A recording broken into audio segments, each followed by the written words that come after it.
Hello friends, good evening to all of you. How are you? और आज हम लेकर आए हैं एक मोस्ट इम्पॉर्टेंट टॉपिक,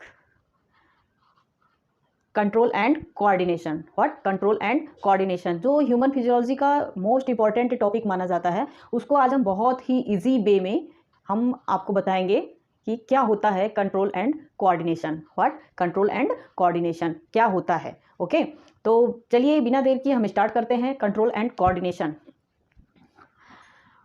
जैसा कि कंट्रोल एंड कोऑर्डिनेशन नेम से ही हमें पता चल रहा है कि इस टॉपिक में हम क्या पढ़ने वाले हैं। इस टॉपिक में हम क्या पढ़ने वाले हैं, अपनी पूरी बॉडी के अंदर, हमारी बॉडी के अंदर जो कुछ भी एक्टिविटीज़ होती हैं उसको कंट्रोल करने और कोऑर्डिनेट करने के उसमें हम ये टॉपिक पढ़ेंगे, जो कि कोऑर्डिनेशन मीन्स होता है। Coordination is the process through which two or more organs interact and complement the function of one another. Coordination is the process. Coordination एक ऐसा प्रोसेस है जिसमें दो या दो से अधिक ऑर्गन्स या ऑर्गन सिस्टम मिल करके काम करते हैं। क्या करते हैं? मिल करके काम करते हैं और एक दूसरे के कॉम्प्लीमेंट होते हैं। क्या होते हैं? एक दूसरे के कॉम्प्लीमेंट होते हैं। मीन्स एक दूसरे के वर्क में क्या करते हैं? वो हेल्प करते हैं। बिना एक दूसरे के हेल्प के उनका वर्क जो है वो कंप्लीट नहीं होता है। वही होता है coordination. Coordination is the process in which two or more organs or organ system interact with each other and complement. What? Interact with each other and complement. Okay.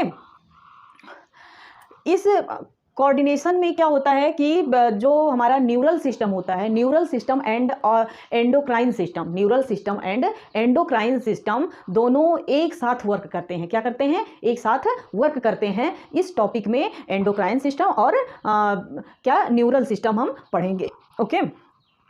Coordination का मतलब, जैसे मान लो हम अगर कोई एक्सरसाइज कर रहे हो, एक विग्रस एक्सरसाइज मान लो हम कर रहे हैं, कहीं पे दौड़ रहे हैं या फिर मतलब रेस में पार्ट ले रहे हैं या फिर जंपिंग कर रहे हैं या फिर कोई भी हार्ड वर्किंग कर रहे हैं। नॉर्मल वर्क से नहीं, कोई भी हार्ड वर्किंग जब हम कर रहे हैं तो हमें क्या होता है? हमें हार्ड वर्किंग करने में हमें क्या हाई एनर्जी की भी ज़रूरत होती है, मोर एनर्जी की ज़रूरत होगी। क्या होगी? मोर एनर्जी की ज़रूरत होगी। और अगर मोर एनर्जी की ज़रूरत होगी हमें, तो मोर ऑक्सीजन की भी ज़रूरत होगी। क्या होगी? मोर ऑक्सीजन की ज़रूरत होगी। और अगर हमें हाई एनर्जी मोर ऑक्सीजन की ज़रूरत होगी तो हमारे रेस्पिरेटरी सिस्टम को और ज़्यादा वर्क करने के लिए वर्क करना पड़ेगा। क्या करना पड़ेगा? और ज़्यादा वर्क करना पड़ेगा। और जिससे हमारा जब और रेस्पिरेटरी सिस्टम, हमारा लंग्स और वर्क करेगा तो हमारे हार्ट को क्या होगा? हमारे हार्ट को और ज़्यादा वर्क करना पड़ेगा। हमारे हार्ट को भी वर्क करना पड़ेगा। हमारे जो वेसल्स में फ्लो ऑफ ब्लड है उसको भी बहुत ही मतलब उसको भी तेज होना पड़ेगा। क्या होना पड़ेगा? तेज होना पड़ेगा। तो ये सब ऑर्गन्स मिल करके काम करेंगे तभी हमें कोई हम विग्रस एक्सरसाइज कर रहे होंगे तभी हमें एनर्जी मिलेगी। उससे क्या होगा? तभी हमें एनर्जी मिलेगी। तो ये सारे ऑर्गन्स क्या है? हमारा लंग्स, हार्ट्स और मतलब वो ब्लड फ्लो, हमारा जिन वेसल्स में हमारा ब्लड फ्लो होता है, हमारा एलिमेंट्री कैनाल, उससे क्या होगा? हमें न्यूट्रिएंट्स मिलेंगे। जो भी सब एक साथ वर्क करेंगे। क्या करेंगे? एक साथ वर्क करेंगे। तो उसी को हम क्या बोलेंगे? कोऑर्डिनेशन बोलेंगे। क्या बोलेंगे? कोऑर्डिनेशन बोलेंगे।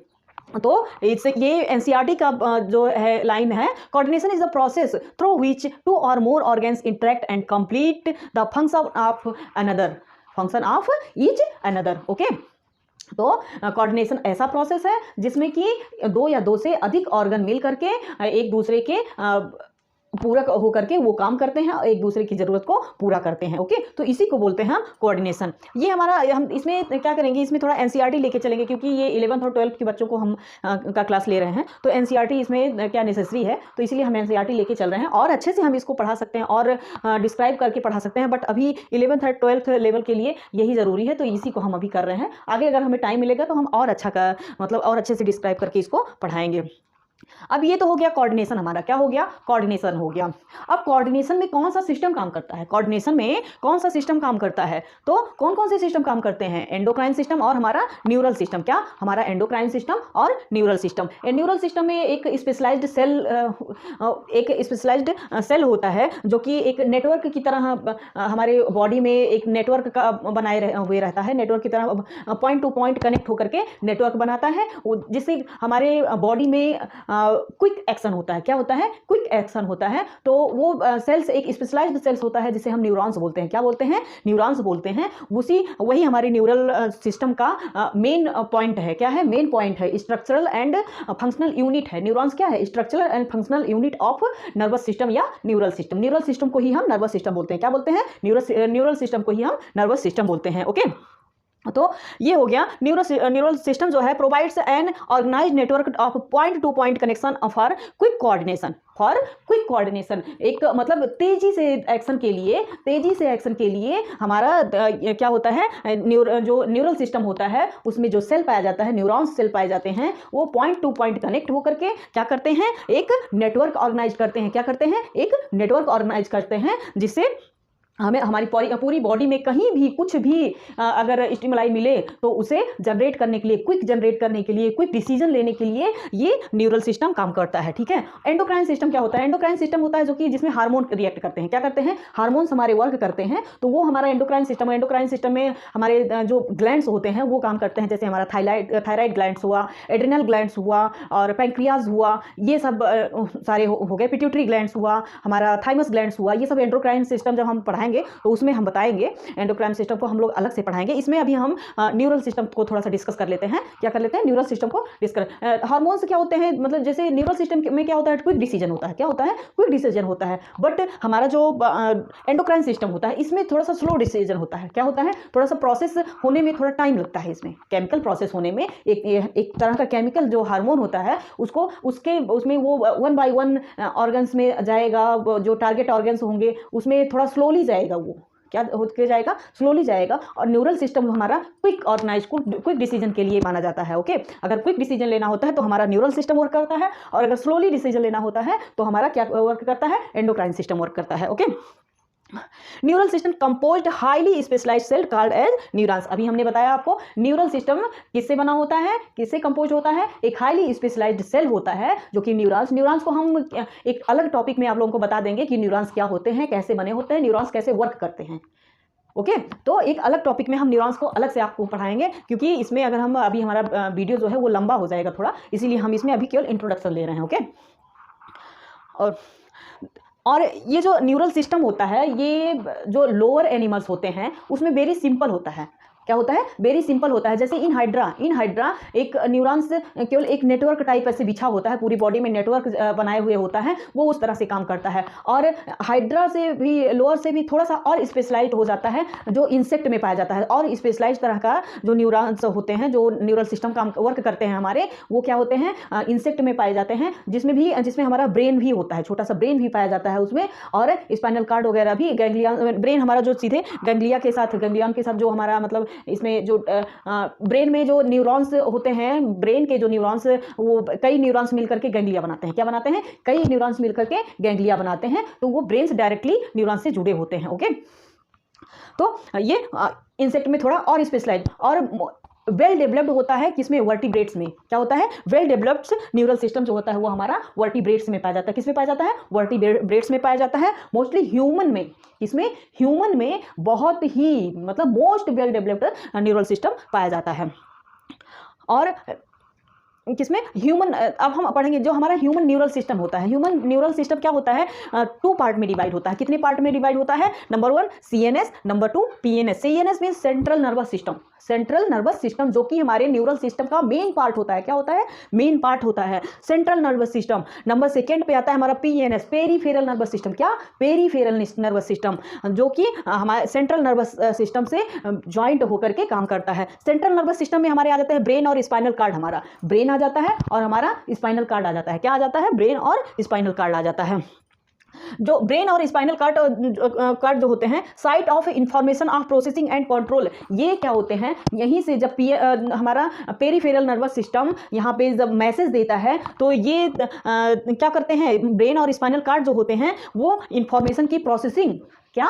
इंफॉर्मेशन की प्रोसेसिंग और कंट्रोल का काम जो करते हैं वो ब्रेन और स्पाइनल कार्ड करते हैं। मीन्स हमारा सेंट्रल नर्वस सिस्टम करता है। कौन करता है? Central nervous system. जैसे कि समझ लीजिए जैसे हमारे घर का एक मुखिया होता है। क्या होता है? घर का एक मुखिया होता है, या फिर हमारे देश का जो प्रधानमंत्री होता है, जो मेन डिसीजन, प्रधानमंत्री ले लीजिए, या फिर हमारा प्रेसिडेंट हमारे देश का ले लीजिए, जो कि कुछ डिसीजन लेते हैं, हमारा जो और सारे उनके साथ में जो मिनिस्टर वगैरह होते हैं वो सारे उनको इन्फॉर्मेशन देते हैं, यहाँ पर ये कमी है, यहाँ पर ये चीज़ हमको करना है, ऐसा करना है। उसके बाद कुछ जो डिसीजन होता है वो हमारे मोदी जी करते हैं, हमारे जो प्राइम मिनिस्टर हैं वो करते हैं। ऐसे ही घर में जो अगर जो मुखिया होता है वो CNS का काम करता है। किसका काम करता है? CNS का काम करता है, जो कि हमारे ब्रेन और स्पाइनल कार्ड करते हैं।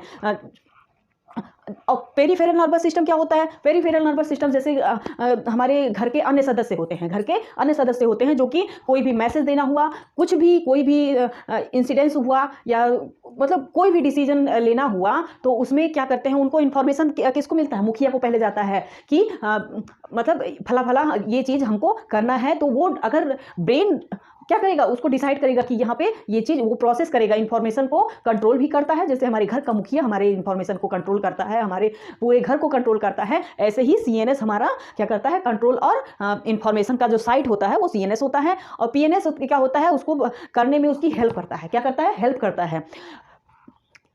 CNS को किसी हम अलग उसमें वो CNS को अच्छे से हम डिस्क्राइब करेंगे, ब्रेन को और स्पाइनल कार्ड को डिस्क्राइब करेंगे। अब ये आती है बात PNS की। PNS में 2 टाइप्स के फाइबर पाए जाते हैं। क्या पाए जाते हैं? 2 टाइप्स के फाइबर पाए जाते हैं, afferent fibre and efferent fibre. Afferent fibre and efferent fibre. Afferent fibre क्या होता है?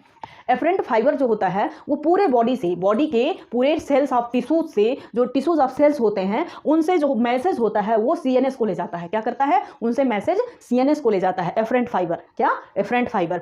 और इफरेंट फाइबर क्या होता है? इफरेंट फाइबर जब CNS के पास मैसेज गया, जब CNS के पास, हमारे ब्रेन के पास जब मैसेज गया स्पाइनल कार्ड के थ्रू, मतलब पेरिफेरल PNS के थ्रू हमारा जो मैसेज गया CNS के पास, उसको दोबारा से कि हम ये वर्क करें ना करें, ये डिसीजन ले करके इफरेंट द्वारा फिर CNS से टिश्यू को भेजा जाता है। किसको भेजा जाता है? ऑर्गन को, टिश्यू को भेजा जाता है। तो एफरेंट फाइबर क्या होते हैं? टिश्यू टू CNS जाते हैं। क्या जाते हैं? टिश्यू टू CNS को मैसेज देते हैं। और इफरेंट फाइबर जो होते हैं वो CNS to afferent tissue message देते हैं, CNS टू टिश्यू को मैसेज देते हैं। ओके, अब हमारा PNS जो हुआ, इसमें ये तो हो गया कि 2 टाइप्स के फाइबर्स पाए जाते हैं। क्या पाया जाता है? 2 टाइप्स के फाइबर पाए जाते हैं, afferent fibre, efferent fibre. Afferent fibre जो हुआ वो टिश्यू से CNS को मैसेज देता है, टिश्यू से CNS को जाता है, या फिर और इफरेंट क्या हुआ? CNS से, हमारे सेंट्रल नर्वस सिस्टम से क्या होता है? टिश्यू को जाता है। ओके, अब ये फर्दर किसमें 2 डिवीजन में डिवाइड हो गए हैं। PNS हमारा जो है ये फर्दर 2 डिवीजन में डिवाइड किए गए हैं। एक somatic neural system and somatic peripheral neural system, autonomic peripheral nervous system. Number first क्या है?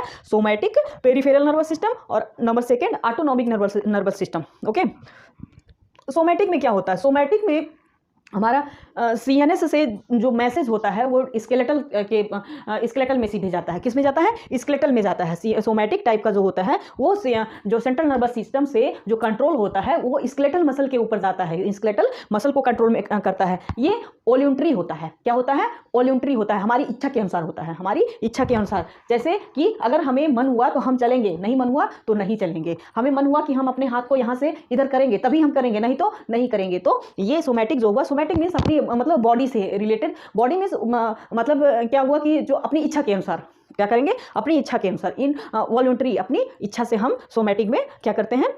डिसीजन अपना ले सकते हैं। ऑटोनॉमिक क्या हुआ? ऑटोनॉमिक में स्वतः होता है। CNS जो होता है वो इनवॉल्यूंटरी ऑर्गन में जाता है या फिर स्मूथ मसल्स में जाता है। किस में जाता है? इनवॉल्यूंटरी ऑर्गन या फिर स्मूथ मसल्स में जाता है।